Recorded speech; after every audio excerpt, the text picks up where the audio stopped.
Bon, là, le texte est nettoyé, il n'y a pas d'espace, vous voyez qu'il n'y a pas d'espace entre les différentes lignes.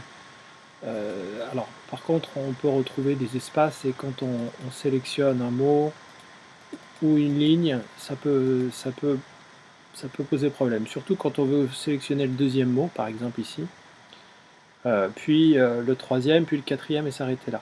Alors, on peut le faire avec la souris, mais parfois c'est plus commode de le faire avec, avec les raccourcis clavier. Donc pour ça, on va utiliser le raccourci suivant. On va utiliser Shift, en premier, pardon, Alt, la touche Alt pour le déplacement du curseur par mot. Donc on va maintenir Alt appuyé et puis on va déplacer avec les flèches directionnelles pour aller sur le mot en se déplaçant.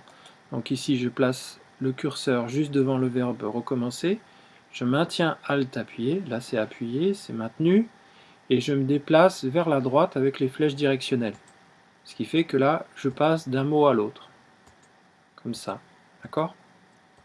Et c'est plus un seul caractère, c'est carrément tout le mot, d'accord? Donc maintenant je vais sélectionner depuis, enfin les verbes, les mots recommencera, tu verras, tu verras. Donc je maintiens Alt et en même temps j'enclenche Shift et je me déplace, ce qui fait que ça sélectionne le mot et ça le met enfin ça le sélectionne quoi, ça le met en surbrillance sur Word. Voilà, ça c'est un petit exemple qui peut être utile.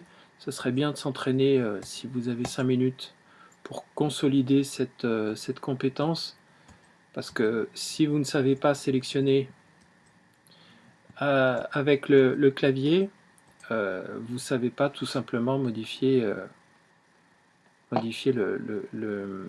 mise en forme du texte. D'accord? Voilà, c'est tout.